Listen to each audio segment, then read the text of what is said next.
আগে আপনি একা একা মুনাজাত করতেন মসজিদের কোনায়, তো একা একা হাতটা উঠাইলে আপনার চোখের পানি আসতো।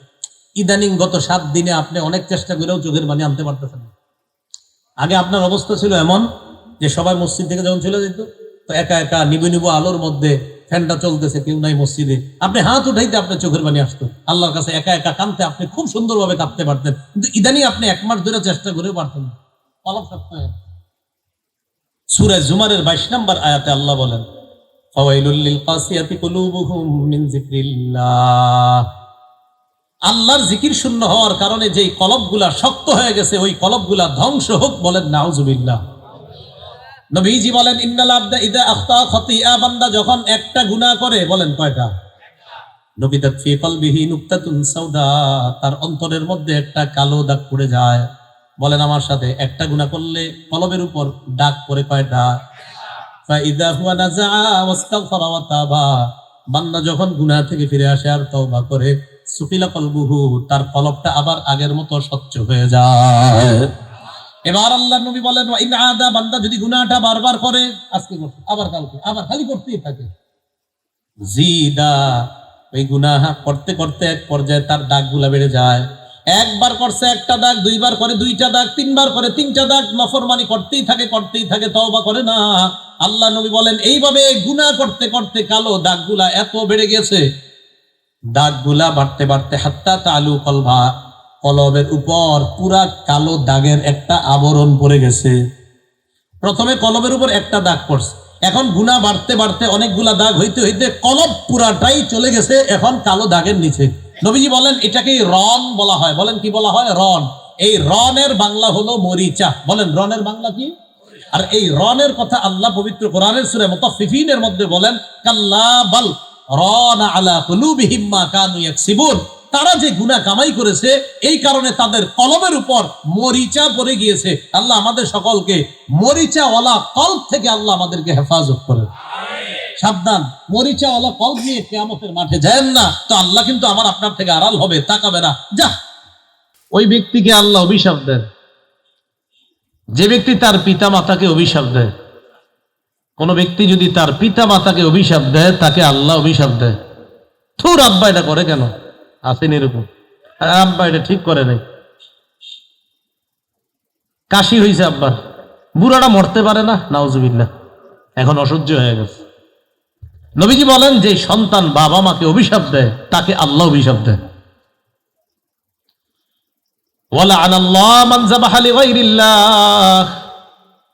যে ব্যক্তি আল্লাহ ছাড়া অন্য কারো নামে পশু জবাই করে, তাকে আল্লাহ অভিশাপ দেয়।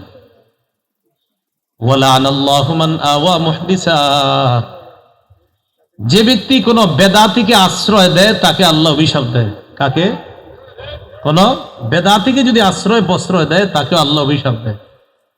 কথার কথা, এই মঞ্চে আপনি কোন বেদাতিকে বসিয়ে দিলেন, এর মানে আপনারা এই বেদাতিকে একটা সুযোগ করে দিলেন যেন তিনি আপনাদের সামনে কিছু বেদাত সাপ্লাই করতে পারে। এই যে বেদাতিকে আপনারা যারা সুযোগ দিবেন, তাদেরকে যেন আল্লাহ অভিশাপ দেয়, তাদের উপর আল্লাহর অভিশাপ রাসূল জানিয়ে দিয়েছেন। আল্লাহ আমাদেরকে হেফাজত করেন। এটা তো মুসলিম শরীফের বর্ণনা, সহিহ বুখারীর বর্ণনা 3172 নম্বর হাদিসে আছে, ক্বালা রাসূলুল্লাহ সাল্লাল্লাহু আলাইহি ওয়াসাল্লাম, লানাল্লাহু মান আহদাসা হাদাসান আও আওয়া মুহদিসা। ওই ব্যক্তিকে আল্লাহ অভিশাপ দেয় যে ব্যক্তি নিজে বেদাতি কর্মকাণ্ড করে অথবা কোনো বেদাতিকে আশ্রয় দেয়। এই হাদিসে আসছে, নিজে কোনো বেদাতি কর্মকাণ্ড করে অথবা কোনো বেদাতিকে আশ্রয় দেয়। আল্লাহ আমাকে, আপনাকে, আমাদের সকলকে বেদাতি কর্মকাণ্ড করা থেকে এবং কোনো বেদাতিকে আশ্রয় প্রশ্রয় দেওয়া থেকে আল্লাহ আমাদেরকে হেফাজত করেন। ইমাম মালিক রহমতুল্লাহ আলাইহির বক্তব্য, মুহাম্মদ সাল্লাল্লাহু আলাইহি সাল্লামের শরীয়তের মধ্যে যদি ইবাদতের নামে সওয়াবের আশায় কেউ নতুন কিছু আবিষ্কার করে, মুহাম্মদ সাল্লাল্লাহু আলাইহি সাল্লাম যেই শরীয়ত আমাদের জন্য রেখে গিয়েছেন, এই শরীয়তের মধ্যে ইবাদতের নামে সওয়াবের আশায় কেউ যদি নতুন কিছু আবিষ্কার করে,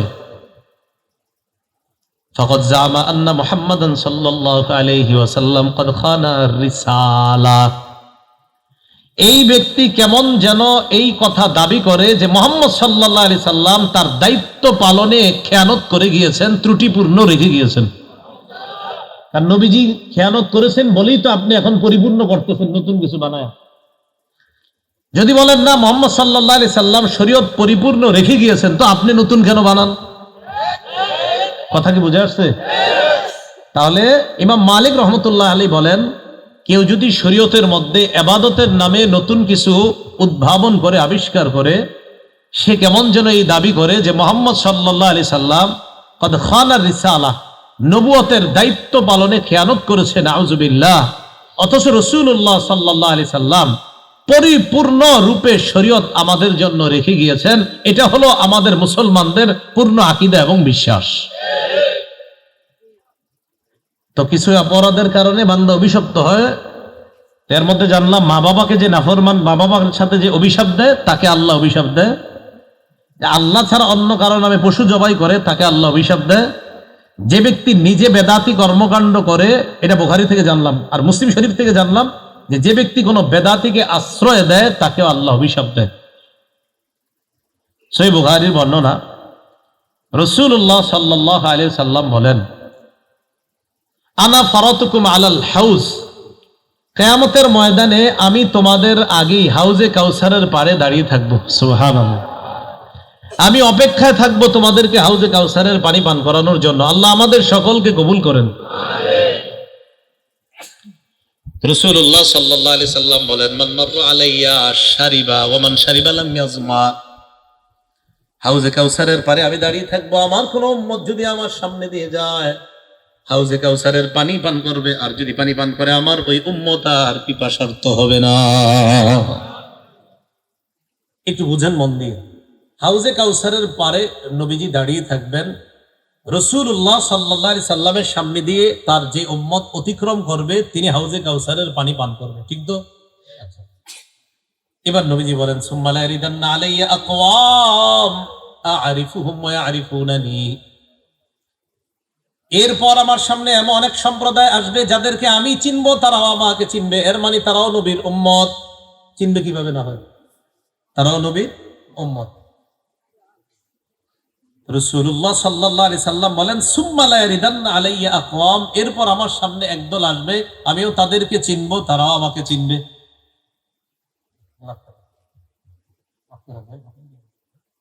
দেখেন তো রাসূলুল্লাহ সাল্লাল্লাহু আলাইহি সাল্লাম কি বলতেছে, আমার সামনে দিয়ে অতিক্রম যে করবে সে হাউজে কাউসারের পানি পান করবে। তো নিয়ম অনুযায়ী একদল আমার সামনে আসছে, আমিও তাদেরকে চিনবো, তারাও আমাকে চিনবে। তো নিয়ম অনুযায়ী তারাও হাউজে কাউসারের পানি পান করবে।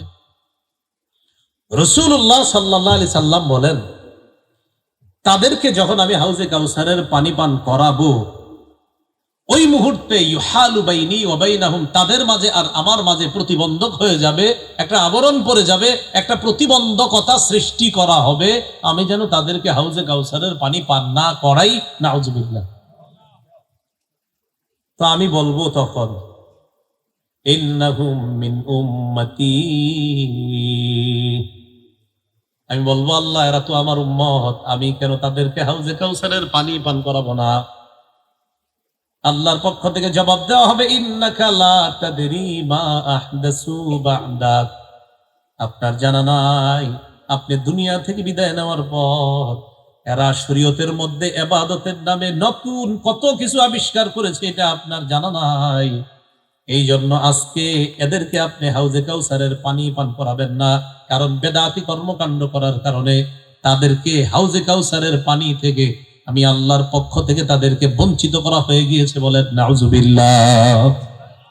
আপনি তাদেরকে হাউজে কাউসারের পানি পান করাবেন না, কারণ আপনি যে শরীয়ত রেখে এসেছেন দুনিয়ায়, এই শরীয়তের মধ্যে ইবাদতের নামে তারা নতুন কিছু উদ্ভাবন করেছে, আবিষ্কার করেছে। তাহলে দেখেন তো, যেই নবী উম্মতকে পানি পান করাইতে চাইলেন, যখন নবী জানতে পারবে যে এরা বেদাতি কর্মকাণ্ড করেছে, তখন ওই নবী বলবে, সুহকান সুহকান লিমান গায়্যারা দীনি ওয়া ফি রিওয়ায়া লিমান বাদদালা দীনি। যাও আমার সামনে থেকে দূর হও, দূর হও, আমার শরীয়ত পরিবর্তন করেছে যে তাকে আবার কিসের হাউজে কাউসারের পানি পান করাবো, যাও আমার সামনে থেকে দূর হও। যেই নবী পানি পান করাইতে চাইলেন ওই নবী তাদেরকে দূরে সরিয়ে দিলেন। তাহলে বেদাতি কর্মকাণ্ডের কারণে হাউজে কাউসারের পানি থেকে বঞ্চিত হতে হবে। আল্লাহ আমাদের সকলকে বেদাত থেকে বেঁচে থাকার তৌফিক দান করেন। ভুলে গেছেন গুনাহের এক নাম্বার ক্ষতি, কিছু গুনাহ আছে এমন যে গুনাহের কারণে আল্লাহর অভিশপ্ত বান্দা হতে হয়। আল্লাহ আমাদের সকলকে এমন গুনাহ থেকে যেন বাঁচতে পারি যেই গুনাহের কারণে আল্লাহর অভিশপ্ত বান্দা হতে হয়, এই জাতীয় নাফরমানি থেকে আল্লাহ বেঁচে থাকার তৌফিক দান করেন। কথাগুলো বুঝে আসছে সবার? আচ্ছা, তাহলে এক নাম্বার ওই ব্যক্তিকে আল্লাহ অভিশাপ দেয় যে মা বাবাকে অভিশাপ দেয়। যে ব্যক্তি আল্লাহর নাম ছাড়া অন্য কারো নামে জবাই করে তাকে আল্লাহ অভিশাপ দেয়। যেই ব্যক্তি কোন বেদাতিকে আশ্রয় প্রশ্রয় দেয় তাকেও আল্লাহ অভিশাপ দেয়। আর বুখারীর বর্ণনা জানলাম যে বেদাতি কর্মকাণ্ড করে তাকেও আল্লাহ অভিশাপ দেয়। এবার নবীজি বলেন ওয়ালা'নাল্লাহু মান গায়্যারা মানারাল আরদ। যে ব্যক্তি জমিনের আই কাইটা নিজের জমিন বাড়ায় আরেকজনের জমিন কমায়, আসেনি? এই ব্যক্তিকে আল্লাহ অভিশাপ দেয়। রাসূলুল্লাহ সাল্লাল্লাহু আলাইহি সাল্লাম বলেন মানিকতাতা শিবরাম মিনাল আরদি যুলমা। কোন ব্যক্তি যদি অন্য কারো এক বিঘত পরিমাণ সম্পদ অন্যায় ভাবে দখল করে, কয় বিঘত? এক গন্ডা না এক বিঘত? এক বিঘত। তাওয়াকাহুল্লাহু ইয়াহা ইয়াউমাল কিয়ামাতি মিন সাবঈ আরদিনা। কিয়ামতের ময়দানে তার গলায় 7 তবক জমিন আল্লাহ ঝুলাইয়া দিবে। অপরাধ কয় বিঘত? নাকি এক গন্ডা? এক বিঘত সম্পত্তি আত্মসাৎ করলে। তাহলে যারা গন্ডায় গন্ডায় আত্মসাৎ করছেন কি অবস্থা হবে? তাহলে আরেকজনের জমিনের নিশানা পরিবর্তন করবেন না। এই নিশানা ছিল এতটুকু, মনে করেন এখানে ছিল সীমানা, তো ওনার নাম লেখা আছে এখানে যে এটা দুই ভাইয়ের। আমি কি করলাম, ফজরের নামাজের পরে গিয়ে এই জায়গায় আইনা একটা বোর্ড লাগাইয়া দিলাম যে এটা ক্রয় সূত্রে এটার মালিক অমুকে। আসলে এতটুকু জায়গা জোর দখল করছি আমি, আপনারা লিখে দিবেন জুলুম সূত্রে এটার মালিক অমুকে। কি সূত্রে? আর এটা কি ক্রয় সূত্র হলো না, জুলুম সূত্র? জুলুম সূত্র। তার উপর আল্লাহ অভিশাপ। এই কাজগুলো করেন না, আল্লাহ আল্লাহ আমাদেরকে হেফাজত করেন। কারো জমিন দখল করবেন না। তাহলে এক নাম্বার গুনাহের কারণে আল্লাহর অভিশপ্ত হতে হয়। দুই নাম্বার গুনাহের দ্বিতীয় ক্ষতি, গুনাহের কারণে মানুষ অপমানিত হয়। আরেকটু বাংলা আমার সাথে বাড়ায় আপনারা মুখস্থ করেন, বলেন ধারাবাহিক গুনাহ মানুষকে অপমানিত করে ছাড়ে। একটা গুনাহ আপনি নিয়মিত করেন, বারবার আলেম ওলামারা কয় এটা করেন না, এটা করেন না, করতে করতে আপনার মাত্রা এত বেড়ে গেছে এক পর্যায়ে এই গুনাহটা আপনারে অপমানিত করে ছাড়বে।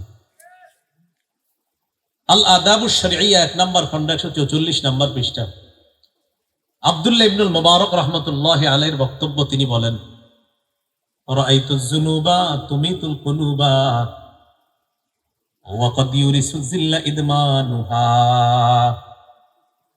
আব্দুল্লাহ ইবনুল মুবারক রাহমাতুল্লাহি আলাইহি বলেন আমার অভিজ্ঞতা আমি দেখেছি, তিনি বলেন আমার অভিজ্ঞতা আমি দেখেছি গুনাহ অন্তরকে মৃত বানায় দেয় আর নিয়মিত গুনাহ বান্দাকে অপমানিত করে ছাড়ে। একটা গুনাহ এটার কারণে কলব মরে, আর নিয়মিত গুনাহ এটা অপমানিত করে ছাড়ে। এবার আব্দুল্লাহ ইবনুল মুবারক বলেন তারকুজ যুনুব হায়াতুল কুলুব। গুনাহ ছেড়ে দেওয়া মানে হলো অন্তর জীবিত হয়ে যাওয়া। গুনাহ যত বেশি ছাড়বেন অন্তর তত বেশি সজীব হবে, অন্তর তত বেশি জিন্দা হবে। বলেন তো আপনারা কলব জীবিত হয় কি ছেড়ে দেওয়ার কারণে? আব্দুল্লাহ ইবনুল মুবারক বলেন গুনাহ ছেড়ে দাও, কলব জিন্দা বানায় নাও। গুনাহ যত ছাড়বা কলব তত জিন্দা হবে। তাহলে গুনাহ যত ঝরবে কলব তত জীবিত হবে। আর নিয়মিত গুনাহ বান্দাকে অপমানিত করে ছাড়বে। আল্লাহ আমাদেরকে গুনাহ থেকে হেফাজত করেন। গুনাহের 3 নম্বর ক্ষতি, মাশাআল্লাহ মাদ্রাসার অনেক ছাত্র দেখা যাচ্ছে, কারণ মাদ্রাসা বন্ধ তো এখন, তো সেই সূত্রে মাদ্রাসার ছাত্ররা আছেন এখানে, স্কুল কলেজ ইউনিভার্সিটির ছাত্ররা আছেন এখানে, পর্দার আড়ালে ছাত্রীরা আছেন, বিভিন্ন মাদ্রাসার বা স্কুল কলেজ ইউনিভার্সিটির ছাত্রীরা মা বোনরা আছেন, এখানে বিভিন্ন পেশাজীবীর মানুষরা আছেন। মন দিয়ে 3 নাম্বারটা শুনেন। গুনাহ কোরআন সুন্নাহর বিদ্যা ভুলে যাওয়ার কারণ। কোরআন সুন্নাহর বিদ্যা ভুলে যায়, যার গুনাহ ভুলে যায়। গুনাহের 3 নাম্বার ক্ষতি, কোরআন সুন্নাহর বিদ্যা মানুষ ভুলে যাবে। এই যে আপনারা আজকে ওয়াজে যারা বসছেন, এই ওয়াজ তাদের তত বেশি মুখস্থ থাকবে, মনে থাকবে, যারা যত বেশি গুনাহ ছেড়ে দিবে, যত কম গুনাহ করবে, ওয়াজ তত বেশি তাদের মুখস্থ থাকবে। তো এইখানে ওয়াজ কি শুধু মাদ্রাসা ছাত্র ওস্তাদরা শুনতেছে না, সবাই শুনতেছে? তাহলে গুনাহ ছেড়ে দেন। কোরআন সুন্নাহ হলো আলো, গুনাহ হলো অন্ধকার। অন্ধকার আলো একসাথে হতে পারে না। যেই কলবে গুনাহ নামক অন্ধকার আছে, ওই কলবে কোরআন সুন্নাহ নামক আলো কিভাবে থাকবে বলেন? তাই কলবকে গুনাহ নামক অন্ধকার থেকে সাফ করতে হবে, কোরআন সুন্নাহ নামক আলোকে কলবে স্থান দিতে হবে। এই ব্যাপারে কয়েকটা দৃষ্টান্ত শুনেন। 1 নম্বর দৃষ্টান্ত, কিতাবের নাম জামিউ বায়ানিল ইলম। আব্দুল্লাহ ইবনে মাসউদ রাদিয়াল্লাহু তাআলা আনহুর বক্তব্য, 1 নম্বর খণ্ড 675 নম্বর পৃষ্ঠা। তিনি বলেন, ইন্নী লা আহসিবু আন্না আর-রাজুলা ইয়ানসাল ইলমা ক্বাদ আলিমাহু বিয-যামবি।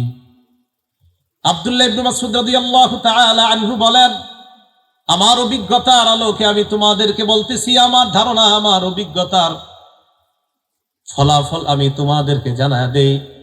আমার অভিজ্ঞতা হলো, মানুষ যে বিদ্যা অর্জন করে কোরআন সুন্নাহর বিদ্যা, এই বিদ্যা মানুষ ভুলে যায় গুনাহ করার কারণে। বলেন, কোরআন সুন্নাহর বিদ্যা মানুষ ভুলে যায় কিসের কারণে? গুনাহ করার কারণে।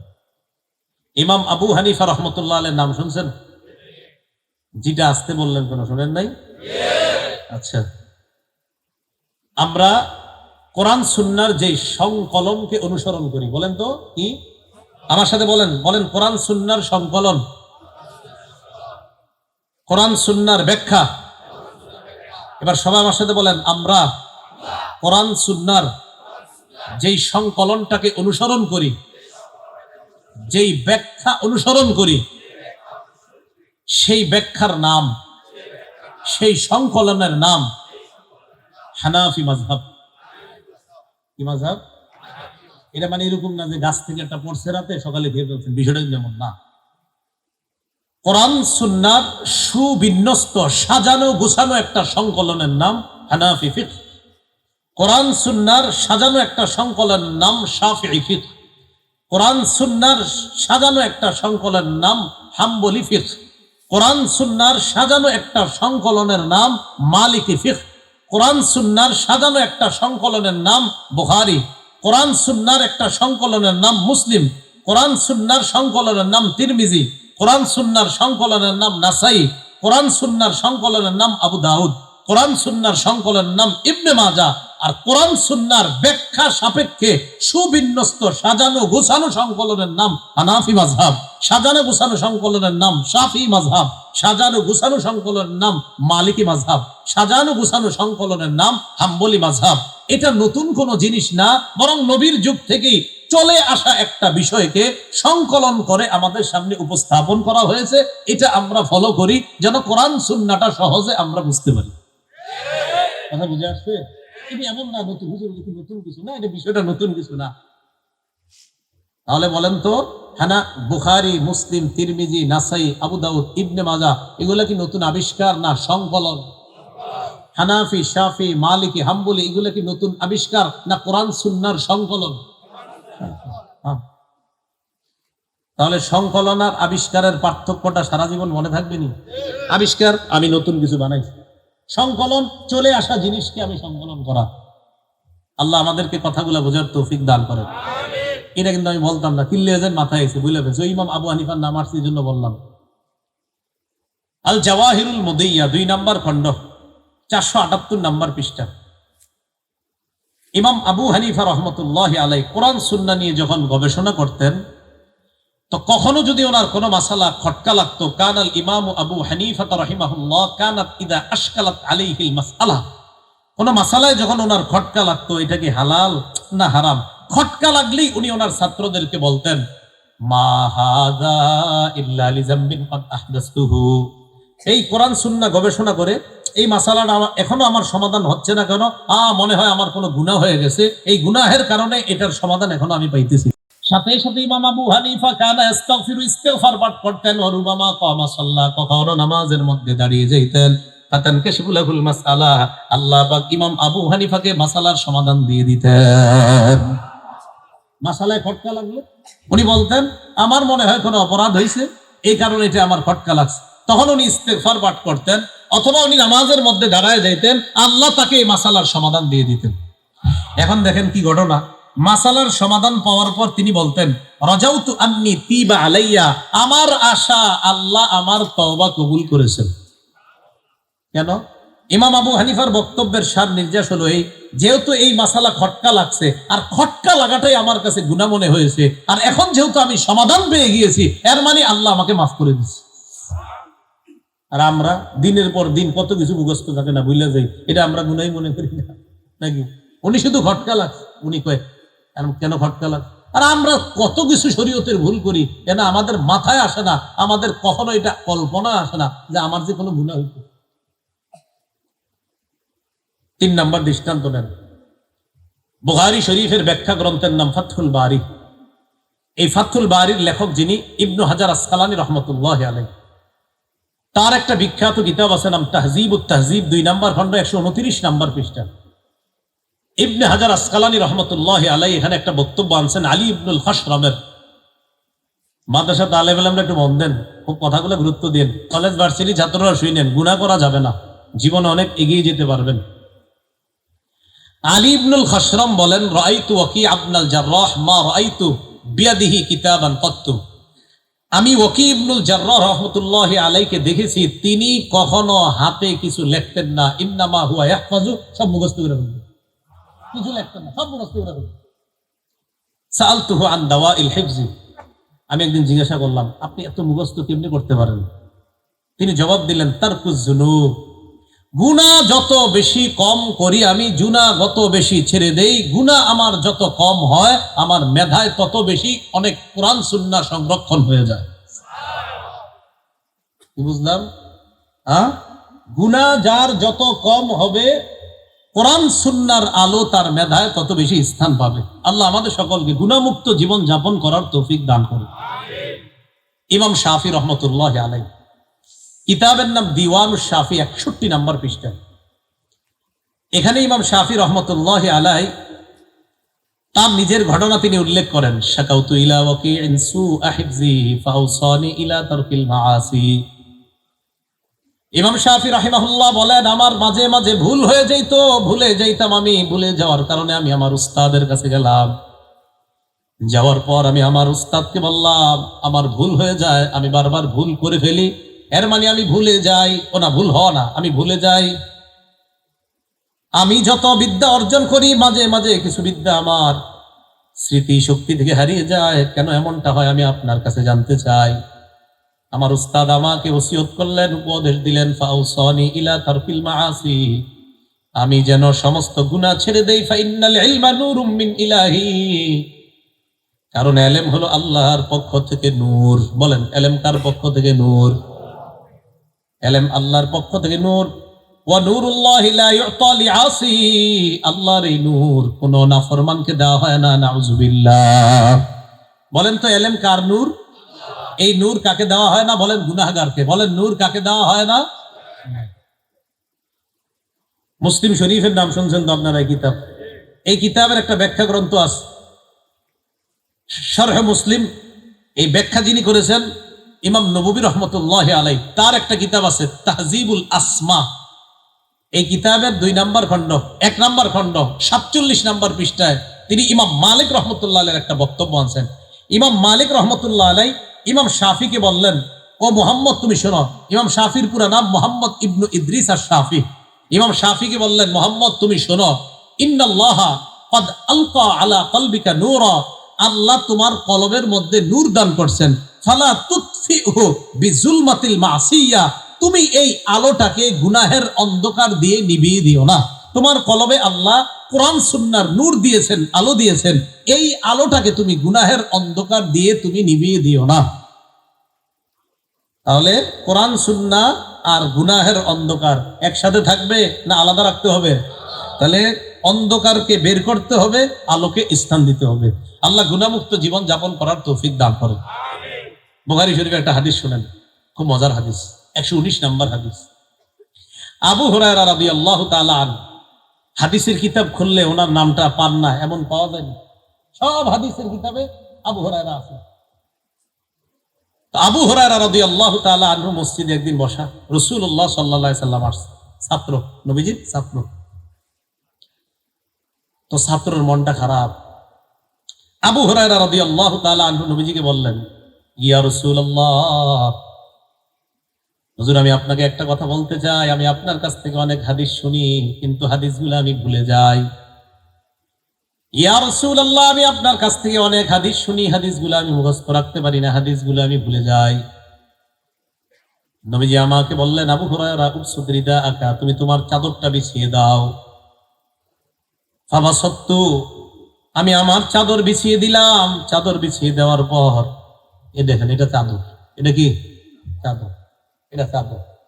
চাদর বিছানোর পর ফাগারাফা বিয়াদাইহি, রাসূলুল্লাহ সাল্লাল্লাহু আলাইহি সাল্লাম এই দুই হাত এইভাবে করলেন, চাদরের মধ্যে কি জানি ঢাললেন।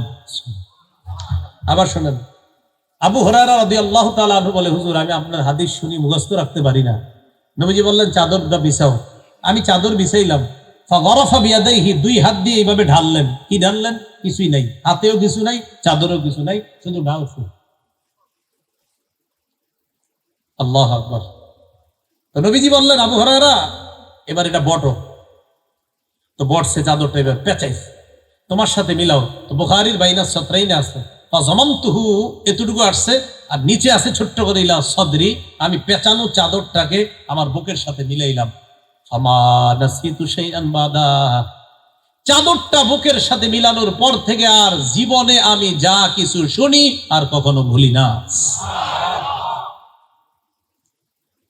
এই জন্য কিছু ভুলে গেলে উস্তাদদেরকে জানানো। তো এই যুগে ভুলে গেলে উস্তাদদেরকে যদি জানান, ইমাম শাফির উস্তাদ বলছে গুনাহ ছেড়ে দাও, এই জন্য গুনাহ ছেড়ে দেওয়া। তো গুনাহের 3 নাম্বার ক্ষতি, কোরআন সুন্নাহর বিদ্যা থেকে মানুষ বঞ্চিত হয়ে যায়, এটা 3 নাম্বার ক্ষতি গুনাহের। গুনাহের 4 নাম্বার ক্ষতি, মানুষ কোরআন মুখস্থ করার পর ওই মুখস্থ অংশ ভুলে যায়। 4 নাম্বার ক্ষতি, মুখস্থ করার পর মুখস্থ অংশ ভুলে যায়। এটা শুধু হাফেজে কোরআন 30 পারার যারা, তারা না। আপনারা অনেকে 5 পারা মুখস্থ করছেন, কথার কথা 20টা সূরা মুখস্থ করছেন, আপনিও 20টা সূরার হাফেজ। আপনি 5টা সূরা মুখস্থ করছেন, আপনি 5 সূরার হাফেজ। আপনি কোরআনের 5 পারা মুখস্থ করছেন, আপনি কোরআনের 5 পারার হাফেজ। ভুলে যাওয়া যাবে না।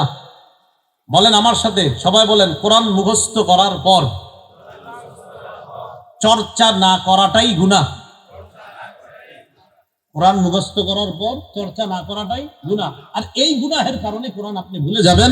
যদি গুনাহ এই কোরআন চর্চা না করার কারণে যদি আপনি কোরআন ভুলে যান, তো আল্লাহর সামনে দাঁড়ানোর জন্য তৈরি থাকেন। সহিহ বুখারীর বর্ণনা 5033 নাম্বার হাদিস। ক্বালা রাসূলুল্লাহ সাল্লাল্লাহু আলাইহি ওয়াসাল্লাম, তাআহাদুল কুরআন ফাওয়াল্লাযী নাফসি বিয়াদিহি লাহু আশাদ্দু তাফাসসিয়াম মিনাল ইবলি ফি উকলিহা। আল্লাহ নবী বলেন, ওই আল্লাহর শপথ, যে আল্লাহর কুদরতি হাতে আমার জান, আল্লাহর শপথ করে আমি বললাম, কোরআন তোমরা চর্চা করো, নিয়মিত তোমরা কোরআন পড়ো, কোরআন তোমরা নিয়মিত ধারণ করো, কোরআন চর্চা করো।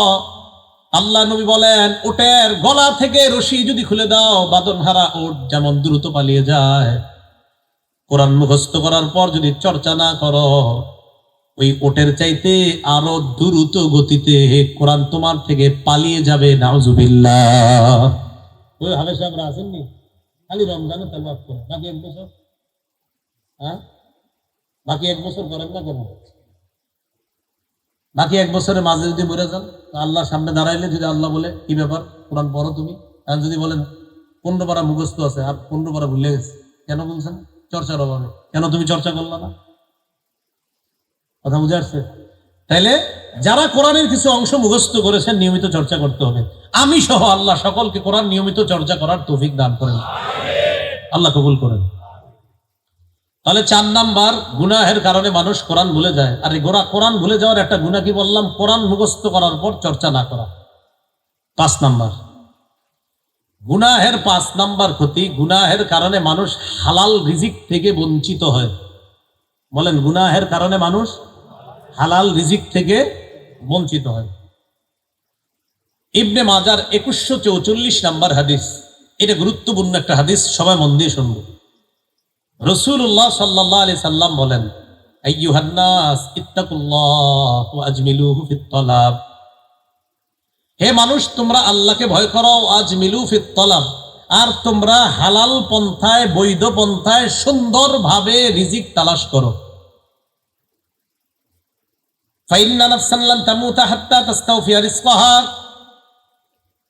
নবীজি বলেন, কোন বান্দা ততক্ষণ মারা যাবে না যতক্ষণ তার বরাদ্দকৃত রিজিক শেষ না হয়, ততক্ষণ পর্যন্ত কোন বান্দা মারা যাবে না। আমার আপনার জন্য রিজিক বরাদ্দ আছে, এই বরাদ্দকৃত রিজিক শেষ না করা পর্যন্ত আমার আপনার মৃত্যু হবে না। ওয়া ইন আবতা আনহা, এই রিজিক আমার আপনার কাছে আসতে যদিও বিলম্ব হয়, বিলম্বে হলেও রিজিকটা আমার আপনার কাছে আসবে। আল্লাহ নবী বলেন, তোমার জন্য বরাদ্দকৃত রিজিক আছে আল্লাহর কাছে, এই বরাদ্দকৃত রিজিকটা আল্লাহর কাছ থেকে তুমি বৈধ পন্থায় চেয়ে নাও, অবৈধ পন্থায় তালাশ করবা না। আপনার কপালে লেখা আছে 10 তলা বাড়ির মালিক হবেন, মন দিয়ে শুনেন। আপনার জন্য বরাদ্দ আছে, আপনি আপনার জীবনে 10 তলা একটা বাড়ির মালিক হবেন। এখন আপনি এটা হালাল ভাবে মালিক হওয়ার চেষ্টা করেন না, আপনি আগামীকালকেই সুদি টাকা ইত্যাদির মাধ্যমে আগামীকাল থেকেই কাজ শুরু করে দিয়েছেন, 10 তলা বাড়ির মালিক হবেন। কিন্তু আপনার ভাগ্যে হয়তো ছিল 10 তলার বাড়ির মালিক, আপনি হালাল ভাবেই হতেন, আল্লাহ আপনার জন্য এটা বরাদ্দ রেখেছিলেন।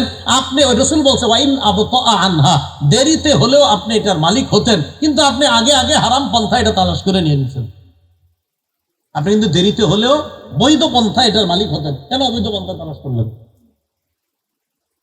এটা গেল এই হাদিস থেকে আমরা বুঝলাম, আমাদের জন্য বরাদ্দকৃত যে রিজিক আছে এটা শেষ হওয়ার আগে আমরা মারা যাব না, এই ইয়াকিন করেন, এই বিশ্বাস রাখেন। রাসূল বলছে, তোমার জন্য যে বরাদ্দ আছে এটা আবার সুন্দরভাবে চাও আল্লাহর কাছে, আল্লাহ আমার এটা লাগবে, ওটা লাগবে, চাও। হ্যাঁ, আল্লাহ যদি এটা তোমার জন্য বরাদ্দ রাখে তো জীবদ্দশায় আল্লাহ সেটা তোমাকে দিবেনি। সুবহানাল্লাহ। অবৈধ পন্থা চাওয়া যাবে না।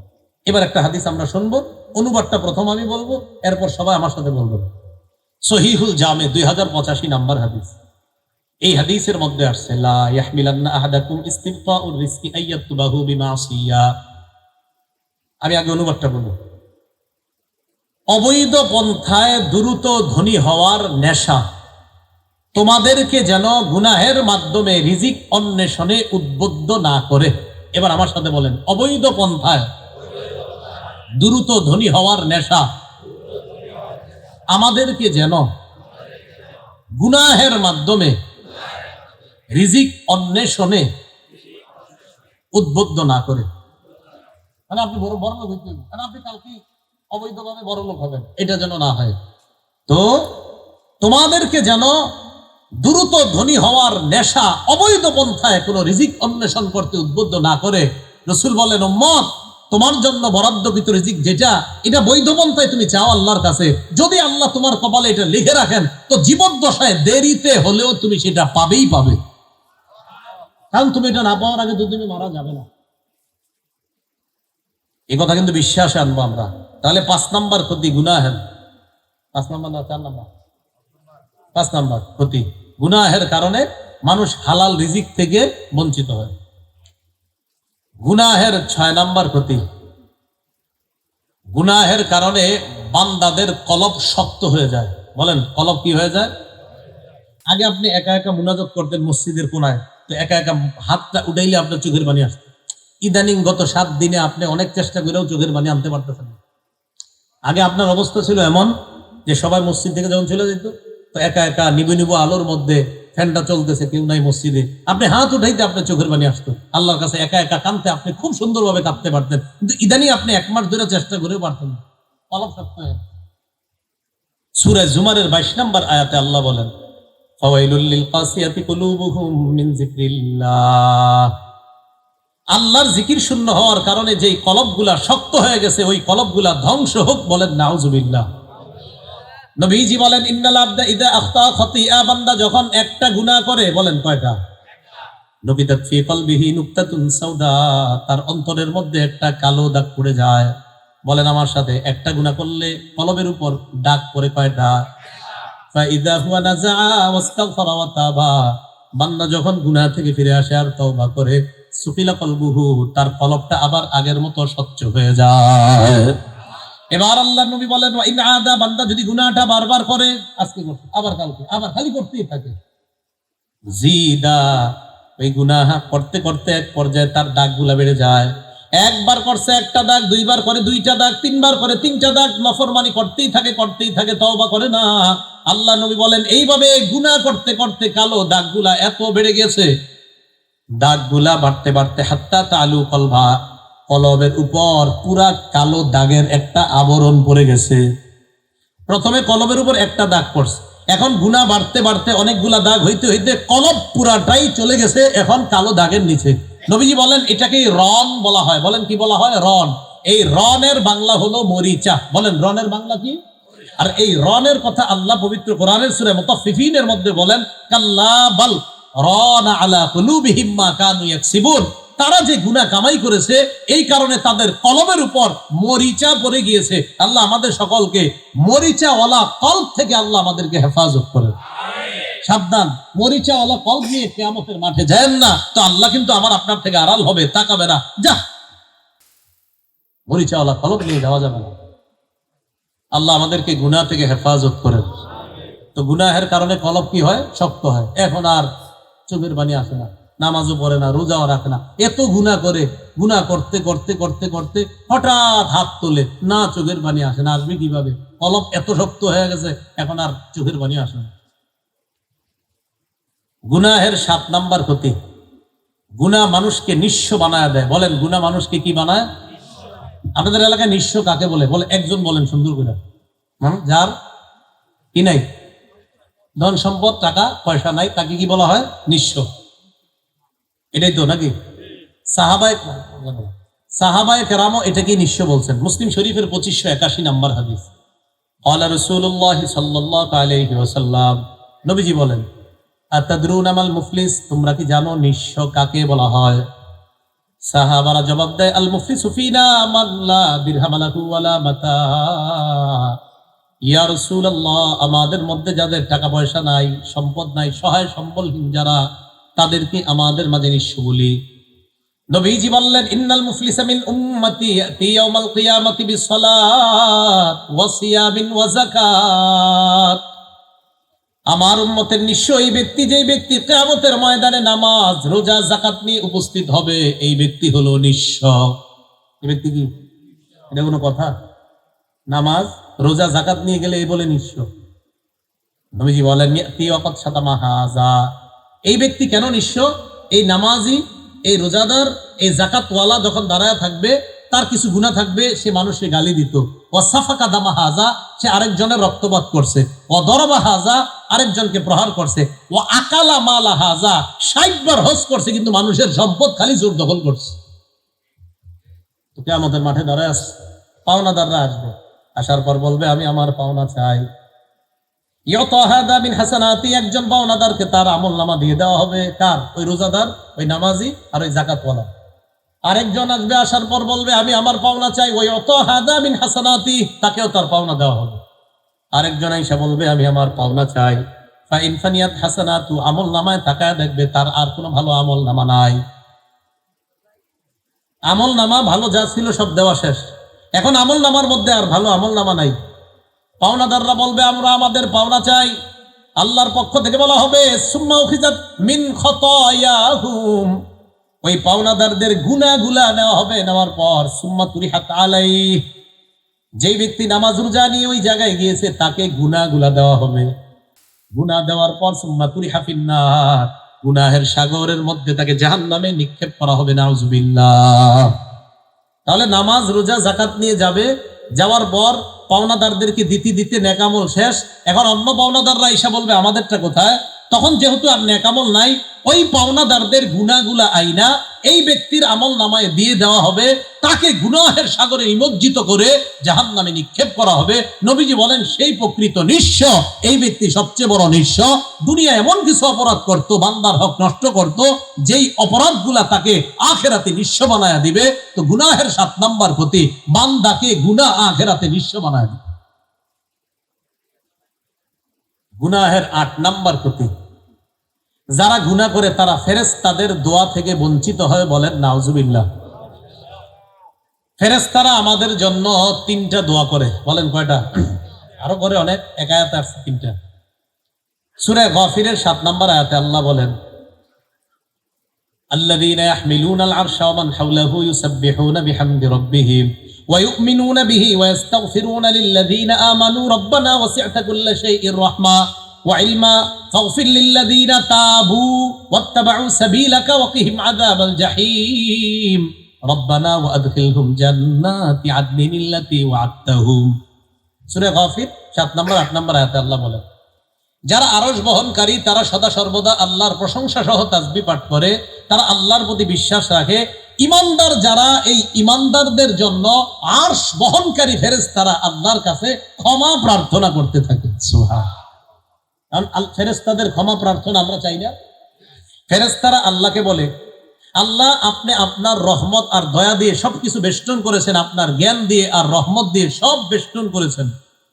আল্লাহ আপনার বান্দাদের মধ্যে যারা তওবা করে আর আপনার পথের অনুসরণ করে, আমরা ফেরেশতারা আপনার কাছে রিকোয়েস্ট করছি আপনি তাদেরকে মাফ করে দেন। আবার বলছি, আমার সাথে বলেন আস্তাগফিরুল্লাহ।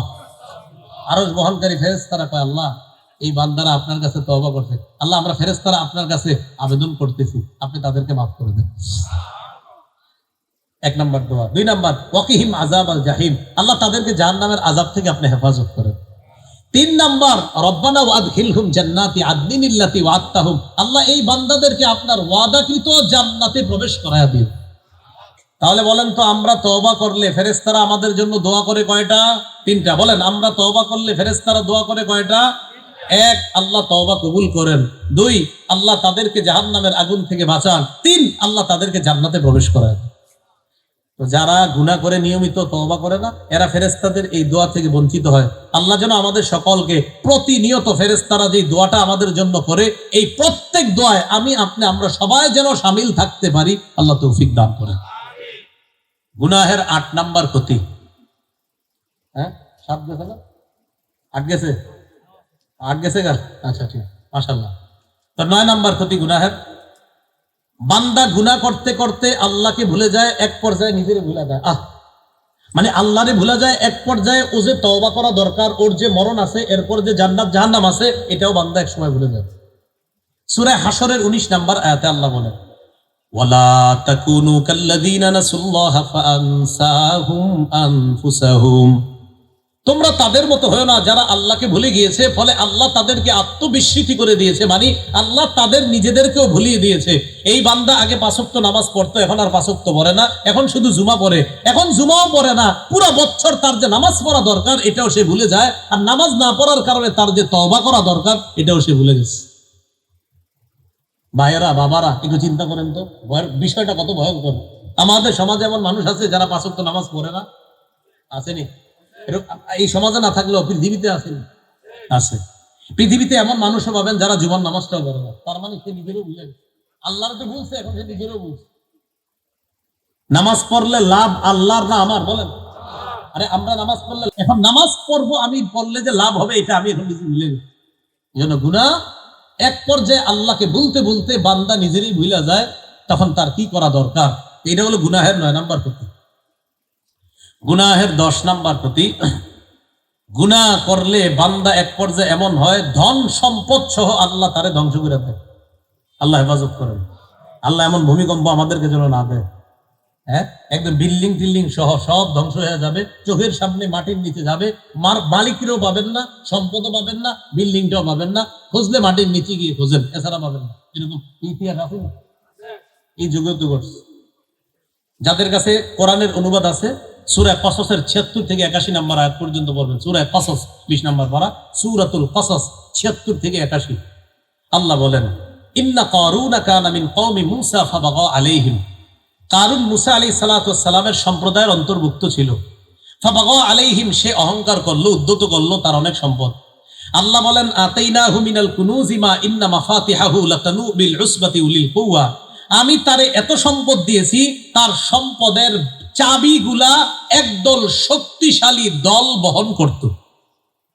আমাদের দেশে অনেক বড় লোকদের চাবি ব্যাগের মধ্যে নেয় না, 10টা ব্যাগ না একটা ব্যাগই হয়ে যায়, মোটামুটি হয়ে যায়। কারুনের ধন সম্পত্তির চাবি একদল শক্তিশালী মানুষ বহন করত, কথাটা কে বলছে? তাহলে কি পরিমাণ সম্পত্তি। তো মুসা আলাইহিস সালাতু ওয়াস সালাম কারুনকে বলল, আহসিন কামা আহসানাল্লাহু ইলাইক, আল্লাহ যে তোমার প্রতি অনুগ্রহ করছে, তুমি একটু মানুষকে দান করো। কারুনকে আমি কি লাগা দান করব? আলা ইন্নামা উতিতুহু আলা ইলমিন ইনদি, এই সম্পত্তি আমি আমার বিদ্যার জোরে অর্জন করছি, আল্লাহ আমারে দিয়েছে, এরকম কি কথা? আমার জোরে আমি এটা গ্রহণ করছি, এই সম্পদ আমার কেউ দেয় না, আমার বিদ্যার জোরে এই সম্পদ আমি কামাই করেছি। বলেন, আমার বিদ্যার জোর, টাকার জোর, এটা কি আমাদের জোর আছে কোনো? আমাদেরকে যত নেয়ামত, এই সমস্ত নেয়ামতের একমাত্র শুকরিয়া আমরা যার আদায় করব, তিনি কে? আমাদেরকে সব দেন, আমার কোনো ক্ষমতা নাই, আমি আমার টাকা অনেক এই জন্য আমি এটা করছি না, আমার আল্লাহ আমারে দয়া করে কিছু টাকা দিছে তাই আমি করতে পেরেছি। আমার অনেক বিদ্যা তাই আমি এটা করেছি না, আমার আল্লাহ দয়া করে আমার 2-4টা বিদ্যা দিয়েছে তাই আমি কিছু কথা বলতে পেরেছি। কারণ কয়, আমার বিদ্যার জোরে আমি এই টাকা পয়সা কামাই করছি, আমি কিনলে মানুষ কিনি। গুনাহ করতে করতে এক পর্যায়ে এমন অবস্থা হয়েছে, মুসা নবীরে পর্যন্ত অপমান করতে চাইল। কারণ আল্লাহ এমন ভাবে ধরছে, একদম চায়া চায়া সবাই দেখছে। ফাখাসাফনা বিহি ওয়া বিদারিহিল আরদ, আল্লাহ বলেন আমি কারুন আর ওর সম্পদ সবগুলা মাটির নিচে ধসিয়ে দিয়েছি, দাফন করে দিয়েছি। কারুনকে আল্লাহ এটা করছে, এ যুগেও কিন্তু আল্লাহ এটা দেখাইতেছে, আল্লাহ ভবিষ্যতেও দেখাতে এই ক্ষমতা আল্লাহর আছে। এজন্য ভাই, গুনাহ ছেড়ে দেওয়া, গজব থেকে যদি বাঁচতে চাই, একমাত্র উপায় গুনাহ ছেড়ে দেওয়া। আল্লাহ আমাদেরকে তৌফিক দান করেন। গুনাহ ছাড়ার নিয়ত কাদের কাদের আছে ইনশাআল্লাহ? আচ্ছা, আছে না সবাই ইনশাআল্লাহ? হুজুর হাত না তুললেও তুলছে, ঠিক আছে তো? আমাদের মুরব্বী, উনি কোনো কষ্ট করবে না। 1 নাম্বার গুনাহ ছাড়ার উপায় তওবা করা। বলেন কি করা? বলেন একনিষ্ঠ তওবা। বলেন সবাই একনিষ্ঠ তওবা। এটাকে তাওবাতুন নাসুহা বলা হয়। বলেন কি বলা হয়? তাওবাতুন নাসুহা। সূরা তাহরিমের 8 নাম্বার আয়াতে আল্লাহ বলেন, ইয়া আইয়ুহাল্লাযীনা আমানু তুবু ইলাল্লাহি তাওবাতান নাসুহা, হে ঈমানদারগণ তোমরা আল্লাহর কাছে একনিষ্ঠ তওবা করো। আসা রাব্বুকুম আইয়ুকাফিরা আনকুম সাইয়্যাতিকুম, আশা করা যায় তোমাদের রব তোমাদের সব অপরাধগুলোকে মুছে দিবেন, ক্ষমা করে দিবেন। আর কি করবেন? ওয়ায়ুদখিলাকুম জান্নাত, তোমাদেরকে জান্নাতে প্রবেশ করাবেন। ইবনে মাজাহ 4250 নাম্বার হাদিসের বর্ণনা, রাসূলুল্লাহ সাল্লাল্লাহু আলাইহি সাল্লাম বলেন, আত্তাইবু মিনাজ যামবি কামান লা যামবালা, গুনাহ থেকে তওবাকারী এমন হয়ে যায় যেন তার কোনো গুনাহ নাই। বলেন, গুনাহ থেকে তওবাকারী এমন হয়ে যায় যেন তার গুনাহ নাই। বলেন, গুনাহ থেকে খাঁটি তওবাকারী এমন হয়ে যায় যেন তার কোনো গুনাহই নাই, যেন তার কোনো গুনাহই নাই। ইবনে মাজাহ 4251 নাম্বার হাদিস। এই হাদিসের মধ্যে আসছে, রাসূলুল্লাহ সাল্লাল্লাহু আলাইহি সাল্লাম বলেন, কুল্লু বনি আদম খাত্তা, আদম সন্তান গুনাহ করে।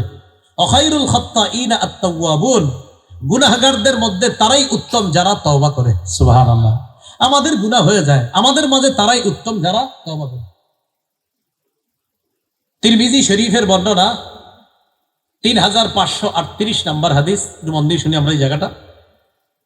এই হাদিসের মধ্যে আসছে, রাসূলুল্লাহ সাল্লাল্লাহু আলাইহি ওয়াসাল্লাম 3538 আছে, 3540 আছে, সুন্দর সুন্দর হাদিসগুলো আছে। রাসূলুল্লাহ সাল্লাল্লাহু আলাইহি সাল্লাম এই জায়গায় হাদিসটা সংক্ষেপে আছে, বুখারীতে একটু বড় আছে, মুসলিম শরীফে আরো বড়। তাহলে মুসলিমেরটা সবচেয়ে বড়, বুখারীরটা একটু ছোট, আর তিরমিজিরটা একটু ছোট। বাকি তিনটা হাদিস একই বিষয়। এক ব্যক্তি বাহন নিয়ে বের হয়েছে সফর করার জন্য। বাহনে তার খানা আছে, পানি আছে, সব আছে বাহনের মধ্যেই, সব আছে, টাকা পয়সা সব বাহনের মধ্যে। ওই যুগে যেটা আছে আর কি, দেড়হাম স্বর্ণ রূপা যা টাকা। তো সফর করতে করতে ক্লান্ত শ্রান্ত পরিশ্রান্ত শরীর, এখন ক্লান্ত শরীর। তো বেচারা চিন্তা করলো আমি একটু বিশ্রাম নিই। বাহনটা এক জায়গায় রেখা উনি একটু বিশ্রাম নেওয়ার জন্য একটু বসছে বা শুয়ে গেছে, আপনার চোখে ঘুমাইসা গেছে, ঘুমায় গেছে। আপনারা এরকম ঘুমাইতে পারেন না? পারেন না? আরে আমারে খালি এক জায়গায় বসে সুযোগ দিলেন, দেখবেন নগদ খানা পানির অভাবে মারা যাবে, তো এখানে বসে রয়েছে যে আল্লাহ যদি মরণ রাখে এখানে মরণ হয়ে যাবে, বাস বসে বসে আবার ঘুমায়। ঘুম থেকে উঠা দেখে তার ওই হারিয়ে যাওয়া বাহন খানা পানি নিয়ে আবার উপস্থিত হয়ে গেছে। খুশি কম না বেশি? এতটুকু বর্ণনা বুখারীতেও আছে, মুসলিমে আছে। এবার মুসলিমে আপনার একটু বাড়তি অংশ আছে, আখতা বিশিদ্দাতিল ফারহি, বান্দা খুশির অতি সহ্যে বইলা ফেলছে। আমাদের দেশীয় ভাষায়, কুমিল্লার ভাষায় খুশির ঠেলায়, খুশির ঠেলায়, খুশির ঠেলায় বান্দা আল্লাহরে বলতেছে, মানে বলতে চাইছিল আর কি এরকম, আল্লাহ আপনি আমার প্রকৃত রব আর আমি আপনার প্রকৃত গোলাম। এটা না বইলা খুশিতে আল্লাহরে বলতেছে, আল্লাহুম্মা আনতা আব্দি ওয়া আনা রব্বুকা, আল্লাহ আপনি আমার গোলাম আমি আপনার রব। এর কিন্তু মাথা ঠিক নাই যে আমি কি বললাম এটা আল্লাহরে। মানে নবীজি বলে খুশির কারণে এই বান্দা আল্লাহরে বইলা ফেলছে গোলাম আর নিজেরে বইলা ফেলছে রব। এই বান্দা হারিয়ে যাওয়া বাহন ফিরে পাওয়ার পর যেই পরিমাণ খুশি হয়েছে, লাল্লাহু আফরাহু বিতাওবাতি আহাদিকুম মিন আহাদিকুম বিদাল্লাতিহি ইযা ওয়াজাদাহা, তোমাদের কেউ হারিয়ে যাওয়া বাহন ফিরে পাওয়ার পর যেরকম খুশি হয়, আল্লাহ এর চাইতে আরো কোটি গুণ বেশি তওবাকারী বান্দার তওবায় খুশি হয়। তওবা করব না, কম না বেশি? 100 বার বলেন, কয়বার? 100 বার। নবী 100 বার করতেন, যার আগে পরে কোনো গুনাহ নাই। তো আমি আপনি কয়বার করাবো? নবীর আগে গুনাহ নাই, পরেও গুনাহ নাই, তিনি 100 বার তওবা করতেন। তা আমার আপনার কত শতবার তওবা করা দরকার হিসাব ছাড়া। হ্যাঁ, আল্লাহ আমাদেরকে বেশি তওবা করার তৌফিক দান করেন। তওবা করবো তো ইনশাআল্লাহ। এখন একটা জিনিস সংক্ষেপে আমরা মুখস্থ করবো। বলেন তওবার 4টি শর্ত। বলেন, আমি বলি আপনারা বলেন। বলেন তওবার শর্ত কয়টি? 1 নাম্বার আল ইকলাউ আনিল মাসিয়া। বলেন গুনাহ থেকে ফিরে আসা। তওবার শর্ত কয়টি? 1 নাম্বার কি করা? 2 নাম্বার অনুতপ্ত হওয়া। বলেন কি হওয়া? ইবনে মাজাহ 4252 নম্বর হাদিস আছে, রাসূল বলেন আন-নাদামু আত-তাওবা, অনুতপ্ত হওয়াটাই তওবা, অনুতপ্ত হওয়াটাই তওবা। সুবহানাল্লাহ। তাহলে তওবার শর্ত কয়টি? 1 নাম্বার ফিরে আসা, 1 নাম্বার গুনাহ থেকে ফিরে আসা, 2 নাম্বার অনুতপ্ত হওয়া, 3 নাম্বার দৃঢ় প্রতিজ্ঞা করা ভবিষ্যতে আর গুনাহ করব না। বলেন দৃঢ় প্রতিজ্ঞা করা, ভবিষ্যতে আর অপরাধ করব না। তাহলে 1 নাম্বার গুনাহ থেকে ফিরে আসা, 2 নাম্বার অনুতপ্ত হওয়া, 3 নাম্বার আল্লাহ আমি এই গুনাহ আর করব না, দৃঢ় প্রতিজ্ঞা করলাম। 4 নাম্বার বান্দার হক থেকে থাকলে এটা আদায় করে দেওয়া। এটা কিন্তু আল্লাহ মাফ করবে না। আল্লাহর হক যা নষ্ট করবেন এটা আল্লাহর কাছে ক্ষমা চাইবেন, কান্দা চোখের পানি ফালায় ডালায় আল্লাহর কাছে মাফ চেয়ে নেবেন, আল্লাহ মাফ করে দেবেন। কিন্তু বান্দার হক যেটা, এটা কিন্তু আল্লাহ মাফ করবে না। এটা ওই বান্দার থেকে আপনি মাফ চেয়ে নিতে হবে। মনে থাকবে তো ইনশাআল্লাহ? তাহলে এবার আপনারা বলেন তওবার শর্ত 1 নাম্বার ফিরে আসা, 2 নাম্বার অনুতপ্ত হওয়া, 3 নাম্বার দৃঢ় প্রতিজ্ঞা করা ভবিষ্যতে এই গুনাহ আর করব না, 4 নাম্বার বান্দার হক থেকে থাকলে আদায় করবা। মনে থাকবে না? তাহলে গুনাহ মাফের 1 নাম্বার উপায় কি করা? বেশি তওবা করা। 2 নাম্বার বলেন ইস্তেগফার পড়া, পরের আস্তাগফিরুল্লাহ, এটা বেশি বেশি পড়া। 3 নাম্বার বলেন গুনাহ হয়ে গেলে সাথে সাথে একটা ভালো কাজ করা। মানে আপনি এখানে আসলে একটা গুনাহ হয়ে গেল, সাথে সাথে একটা ভালো কাজ করা। তিরমিজি শরীফের 1987 নাম্বার হাদিসে আছে, রাসূল বলেন আতবিইস সাইয়্যাতাল হাসানা তামহুহা, খারাপ কাজ হয়ে গেলে সাথে সাথে একটা ভালো কাজ করো, ওই খারাপ কাজটা ভালো কাজের কারণে ওই খারাপ কাজটা আল্লাহ মাফ করে দেবে। 2 নাম্বার। 4 নাম্বার বলেন আজান দেওয়া, দেননি? আজান দেননি? 2-3 জন কয়েছি আর আজান দেননি। আর গতকালকে তো আমাকে মসজিদে আমি জোহরের আজান দিয়েছি, আজান দেননি? আজান দিবেন। আবু দাউদ শরীফের 515 নাম্বার হাদিস, আল মুআজ্জিনু ইউফারু লাহু মাদা সাউতি, মুয়াজ্জিন সাহেবের আজানের মিটার যত দূরে যাবে, আওয়াজ যত দূরে যাবে, এই পরিমাণ তাকে ক্ষমা করে দেওয়া হবে। ওলামায়ে হযরতদের কাছে আমার আদবানা দরখাস্ত, আপনারাও মাঝে মাঝে চাঁদ নিয়ে নেবেন, আজান দিয়ে দিবেন। আমি বাড়িতে এলে আমাদের মসজিদে আমি প্রায় সময় চাঁদ নিয়ে ফেলি, চাঁদ নিয়ে আজান দিই। এই সব থেকে আমরা বঞ্চিত হবো কেন? খালি মুয়াজ্জিন সাহেব এত বড় সওয়াব পাবে, আমরা দরকার আছে না আমাদের? আমরাও আজান দিব মাঝে মাঝে, আমরা খালি দোয়া করবো। মাঝে মাঝে মুয়াজ্জিন সাহেব একটু দেরি করে, আমি গিয়ে চাঁদ দিয়ে আজান দেবো। আবার এই নিয়োগ করেন না যে দেরি করলে চাকরি খাবো, এরকম না, ঠিক না? মাঝে মাঝে শুদ্ধ উচ্চারণে আজান শিখবেন, শিখার পরে মুয়াজ্জিন সাহেবের কাছ থেকে শুদ্ধ ভাবে আজানটা শিখবেন। শিখা বলবেন মুয়াজ্জিন সাহেব আজকে জোহরের আজান আমি দিই, এরকম বলবেন। কেন? যে আল্লাহ পক্ষ থেকে মুয়াজ্জিনের যে ফজিলত, আমার একটা বয়ান আছে মনে হয়, দেখবেন মুয়াজ্জিনের ফজিলত সম্পর্কে লম্বা একটা আলোচনা আছে, মুয়াজ্জিনের ফজিলত সম্পর্কে শুধু ওখানে। তো ওখানে একটা আছে আতওয়ালুন নাস আনাকা ইয়াউমাল কিয়ামাতিল মুয়াজ্জিনুন, কিয়ামতের ময়দানে মুয়াজ্জিন সাহেবের গলা সবচেয়ে লম্বা হবে। মানে কি জিরাফের মতো? না, অর্থাৎ কোটি কোটি মানুষের মাঝে চেনা যাবে, হ্যাঁ তিনি দুনিয়াতে মুয়াজ্জিন ছিলেন। সুবহানাল্লাহ। হুজুর কিতাবে আরেকটা ব্যাখ্যা, যে আমরা রেজাল্ট দেখি না এইভাবে গলা, আমরা যখন রেজাল্ট দেখি, এখন তো আপনারা সব মোবাইলে দেখেন, সব শেষ হয়ে গেছে। আগে রেজাল্ট দেখার একটা মজা ছিল, এটা এখন নাই। মজা কি ছিল? আমরা দৌড়ে স্কুলে যেতাম, এটা একটা মজা ছিল। এখন এই মজাটা নাই, সব মোবাইলে দেখে। আর মজা কি? মোবাইলে দেখে ফেল, ঘরে ফাঁসি দেয়, আর পাশে মিষ্টি খাই। তো মানে ঘরে দরজাটা বন্ধ করে দেখে, যদি ফেল হয় ওখানেই শেষ, আর পাশ হইলে তো ঠিক আছে। আগে আমরা আনন্দ করে যাইতাম যে দেয়ালে রেজাল্ট টানাবে, এটা দেখবি। তো কি করি বলেন তো? এই আপনি আপনি একইছেন, তুমি একইছেন, তুমি একইছেন, কি করি? এইভাবে দেখি। বাবা মুয়াজ্জিন সাহেব তার সবটা কিয়ামতের ময়দানে কোটি কোটি মানুষের মাঝে এইভাবে গলাটা খালি এমন করে দেখতে চাইবে যে তার কত পরিমাণ সব। এটা আতওয়ালুন নাসের একটা ব্যাখ্যা, আপনার গলা লম্বার ব্যাখ্যা, ইবনে হাজারের ব্যাখ্যা দিতেন। যাই হোক, তো বলছিলাম 4 নাম্বার উপায় আজান দেওয়া। 4 নাম্বার উপায় আজান দেওয়া। আজান দিলে গুনাহ মাফ হয়। 5 নাম্বার 2 রাকাত নামাজ পড়া। বলেন 2 রাকাত। আবু দাউদ শরীফের 1521 নাম্বার হাদিস। যদি পারেন আজকে বাড়ি থেকে, এখনই বাড়ি থেকে আমলটা করে ফেলেন। রাসূল বলেন, মা মিন আবদিন ইউজনিবু যামবান, কোন বান্দা একটা গুনাহ করার পর ফায়াহসিনুত তুহুরা, পবিত্রতা অর্জন করে সুন্দরভাবে, সুম্মা ইয়াকুমু, এরপর নামাজে দাঁড়ায়, ফায়সাল্লি রাকআতাইন, 2 রাকাত নামাজ পড়ে, সুম্মা ইস্তাগফিরুল্লাহ, এরপর আস্তে আস্তে আল্লাহর কাছে ইস্তেগফার পাঠ করে, 2 রাকাত নামাজ পড়ার পর আস্তাগফিরুল্লাহ আস্তাগফিরুল্লাহ আস্তাগফিরুল্লাহ ইল্লা গফারাল্লাহু লা, আল্লাহ তাকে মাফ করে দেয়।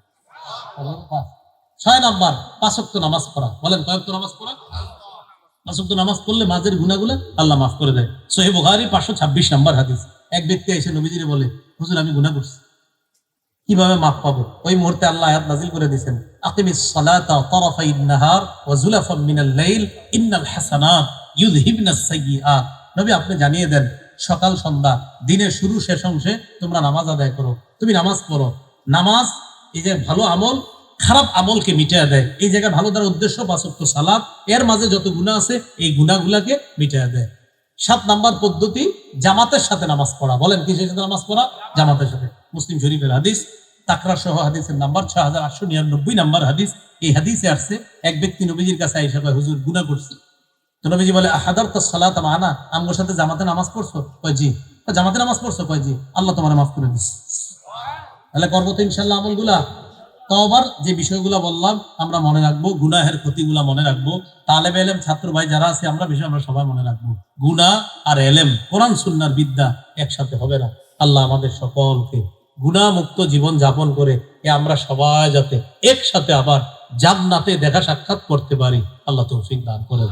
আমিন ওয়া আখিরু দাওয়ানা আনিল হামদুলিল্লাহি রাব্বিল আলামিন। হুজুর দোয়া করবেন ইনশাআল্লাহ।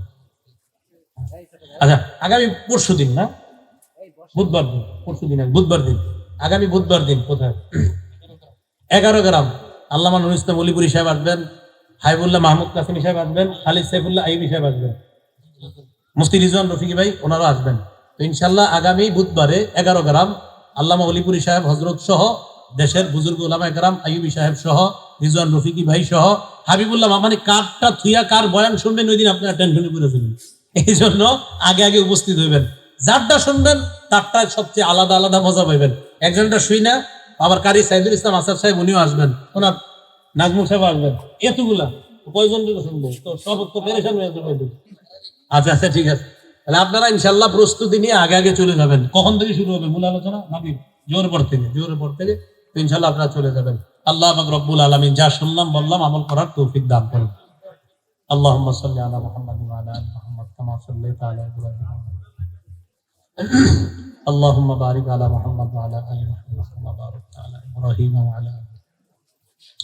আলহামদুলিল্লাহি রাব্বিল আলামিন ওয়াল আকিবাতু লিল মুত্তাকিন ওয়াস সালাতু ওয়াস সালামু আলা সাইয়্যিদিল আমবিয়া ওয়াল মুরসালিন ওয়া আলা আলিহি ওয়া আসহাবিহি আজমাইন। রব্বানা যালামনা আনফুসানা ওয়া ইল্লাম তাগফির লানা ওয়া তারহামনা লানাকুনান্না মিনাল খাসিরিন। রব্বিরহামহুমা কামা রাব্বায়ানি সগীরা রব্বিরহামহুমা কামা রাব্বায়ানি সগীরা। আল্লাহ, যে নাফরমানির কারণে আপনার অভিশপ্ত হতে হয় আল্লাহ, এই নাফরমানি থেকে আমাদেরকে হেফাজত করেন আল্লাহ। বেদাত মুক্ত শিরিক মুক্ত জীবন যাপন করার তৌফিক দান করেন আল্লাহ। যেদিন মারা যাব আমাদের আমল নামায় যেন কোনো বেদাত না থাকে, আমাদের আমল নামায় যেন কোনো শিরিক না থাকে মাওলা। আল্লাহ মেহেরবানি করে শিরিক মুক্ত কুফুর মুক্ত বেদাত মুক্ত আমল নামা নিয়ে আল্লাহ খাঁটি ঈমান নিয়ে মুসলমান পরিচয় যেন আপনার কাছে যেতে পারি তৌফিক দান করেন। মাবুদ মেহেরবান মাওলা, ধনিশ্বর হেলফুল ফজুল সংগঠনকে আপনি কবুল করে নেন। ঈদের পরপর তারা এমন সুন্দর একটা আয়োজন করেছে মাওলা। যখন অনেক মানুষ গুনাহে লিপ্ত আছে মাওলা, তখন তাদের এই আয়োজনকে সাড়া দিয়ে এই এলাকার অসংখ্য অগণিত মুসলমান উপস্থিত হয়েছেন মাওলা। আল্লাহ, এই উপস্থিতির কারণে আমাদের সবার নামগুলা জান্নাতীদের খাতায় লিপিবদ্ধ করে দেন আল্লাহ। এই সংগঠনের যারা নীতি নির্ধারক আছে আল্লাহ, সংগঠনের উপদেষ্টা যারা আছেন আল্লাহ, বিশেষ করে জামিয়া আশরাফিয়া মাদ্রাসা শেখুল হাদিস সাহেব সহ অত্র এলাকার উলামায়ে কেরাম যারা আছেন আল্লাহ, মেহেরবানি করে এই এলাকার উলামা, তুলাবা, সুলাহা, আওয়াম সকলকে আপনি কবুল করে নেন আল্লাহ। উলামায়ে কেরামের ছায়া এই এলাকার জন্য আরো দীর্ঘায়িত করে দেন মাওলা। আল্লাহ, সাদা দাড়িওয়ালা যারা, তাদের ছায়া আমাদের উপর আরো দীর্ঘায়িত করেন মাওলা। আল্লাহ, মেহেরবানি করে আমাদের দোয়া আপনি কবুল করেন আল্লাহ, আমাদের দোয়া আপনি কবুল করেন মাহবুদ মেহেরবান মাওলা। মঞ্চে উলামায়ে কেরাম আছে, সামনে উলামায়ে কেরাম আছে, মাদ্রাসা ছাত্ররা আছে, কলেজ ইউনিভার্সিটির ছাত্ররা আছে, পর্দার আড়ালের মা বোনরা আছে, মাদ্রাসার ছাত্রী, কলেজ ভার্সিটির ছাত্রীরা আছে মাওলা। আল্লাহ, আপনার কাছে ফরিয়াদ, আমাদের সকলকে ইসলামী অনুশাসন মেনে চলার তৌফিক দান করেন, ইসলামী আদর্শ সভ্যতা গ্রহণ করার তৌফিক দান করেন আল্লাহ। হিলফুল ফুজুল এই সংগঠনকে কেন্দ্র করে এই এলাকা থেকে কুফুর বেদাত আপনি দূর করে দেন মাওলা, শিরিক দূর করে দেন মাওলা। আল্লাহ, বরুরা মাদ্রাসা সহ আল্লাহ এই এলাকার ছোট বড় সব মাদ্রাসাগুলোকে আপনি কবুল করে নেন আল্লাহ। আমাদের দোয়া আপনি কবুল করেন। আইম্মায়ে মাসাজিদ, মুহতামিমিনে মাদারিস আল্লাহ, সকলকে আপনি কবুল করে নেন মাহবুদ মেহেরবান মাওলা। আপনার কাছে আমার দিলের একটা তামান্না, আমি যাদের সামনে আজকে বসেছি মাওলা, যারা আমার সামনে বসেছে মাওলা, আল্লাহ তাদের সাথে আবার জান্নাতে দেখা করায়া দিয়েন আল্লাহ। এই আরজিটা আপনি কবুল করে নেন, এই আরজিটা আপনি কবুল করে নেন আল্লাহ। আমাদের দোয়া আপনি কবুল করেন। রব্বানা তাকাব্বাল মিন্না ইন্নাকা আনতাস সামিউল আলিম ওয়া তুব আলাইনা ইন্নাকা আনতাত তাওয়াবুর রহিম। আল্লাহ, আগামী পরশুদিন আল্লাহ 11 গ্রামে বড় ধরনের একটা আয়োজন হবে মাওলা। একদম সুশৃঙ্খলভাবে, কোনো ধরনের বিশৃঙ্খলার ছাড়াই যেন তারা এই আয়োজনটাকে সফলভাবে সমাপ্ত করতে পারে তৌফিক দান করেন। আজকের এই মাহফিলকে আপনি কবুল করে নেন। মাহফিলের আয়োজক, মাহফিলের সহযোগিতা যারা করেছে মাওলা, সকলকে আপনি কবুল করে নেন। আল্লাহুম্মা সাল্লি ওয়া সাল্লিম ওয়া বারিক আলা মুহাম্মদ। সুবহানা রাব্বিকা রাব্বিল ইজ্জাতি আম্মা ইয়াসিফুন ওয়া সালামুন আলাল মুরসালিন ওয়ালহামদুলিল্লাহি রাব্বিল আলামিন। আমিন। আসসালামু আলাইকুম ওয়া রাহমাতুল্লাহি।